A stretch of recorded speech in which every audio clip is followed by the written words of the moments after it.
student loan payments gets pushed back and SoFi got downgraded by one of the analysts. This is not good news, but maybe it is, and maybe this is the best news. Yes, I think so, and let me share why. So we got the news yesterday that President Biden extended the student loan relief by 3 months. So now the repayment on the student loan will start on May 1st instead of February 1st. This is bad news for companies like SoFi because student loan does make a huge portion of their revenue. And as expected, we have analysts that came out and downgraded SoFi price target from $30 to $28. Now, how is this a good news? So let me share my thoughts on this and few more details. So SoFi and many other fintech have been depressed for many weeks now. And if you look at the ETF data, they have been on the downtrend since March. We have seen new lower lows on many stocks, and the common feeling is that it'll be a while before we are going to see any major movement in these stocks. The volume and the support is just not there. So when the news came out about President Biden's stopping the student loan, right here, Biden administration extend repayment pause for student loan borrowers until May 1st. And if this was a normal market scenario, you bet SoFi stock would have gone down a great deal on this news alone, because this is a major news for SoFi as they were counting on the revenue in 2022. But we saw no effect on the stock from this news. So in my opinion, the 3-month delay is a minor setback given so many other catalysts SoFi has up their sleeve. And stock already discounted since over 35% drop from all-time highs. So I posted this on our Discord yesterday. And by the way, if you really want to get into some useful conversation, then consider joining our Discord, as we have some amazing members who share insights that it's hard to find or get your hands on. Links are in the description below.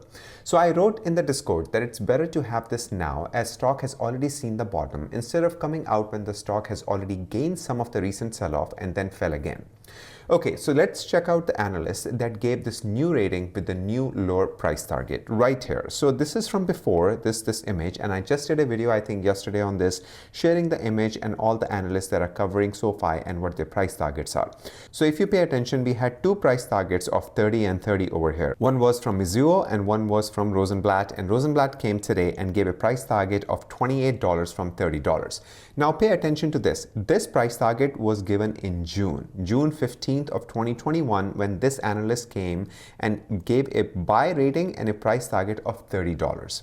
Now this is right here, we see number 3, and they updated the price target on 12/22 for $28 right here. So this, in my opinion, is actually very exciting. Why is this exciting? Because this analyst came after June, or in June, to give the price target of $30. So much has happened in SoFi since June. I mean, their revenues, their guidance, their member numbers, the bank charter, everything has gone through the roof for SoFi, and they have so many more catalysts that's coming up next year. But this analyst did not revise their rating.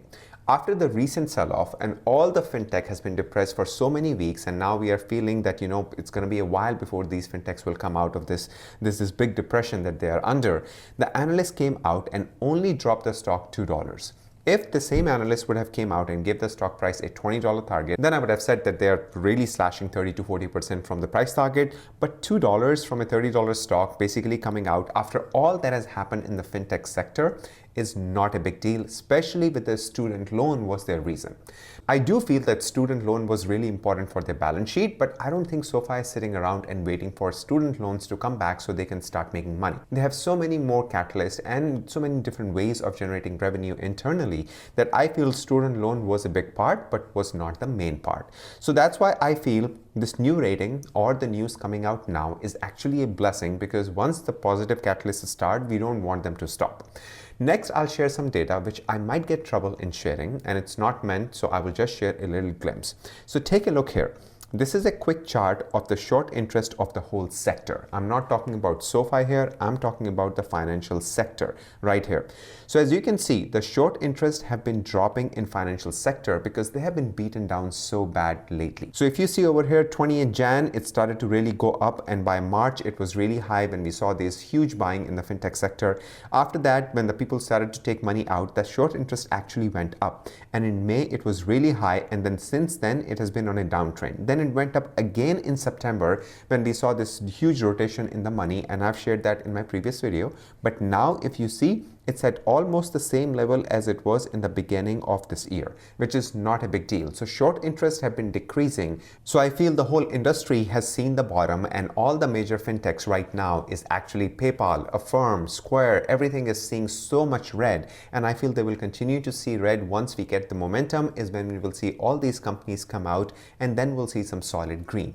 But I feel right now the short interest is actually going down in the financials and in the fintechs. So again, this is my opinion that we need all the news we can get now that may have a negative impact, because as investors we have seen it all. But once we get into the positive sentiment about the sector and about the company, and it'll happen, but when is a good question that no one has answer to. But when it does happen, then we need all the positive news we can get, and then let's not break any trends and give us the bank charter, the Super Bowl, and the reopening stuff, all the good and positive stuff. I hope I was able to provide some value, and if you enjoyed the video, then give it a thumbs up and consider subscribing. And if you like to speak one-on-one with the wonderful community, then consider joining our Discord. Links are in the description below. As always, an absolute pleasure to share all of this with you. Until next time, you all have a sparkling day.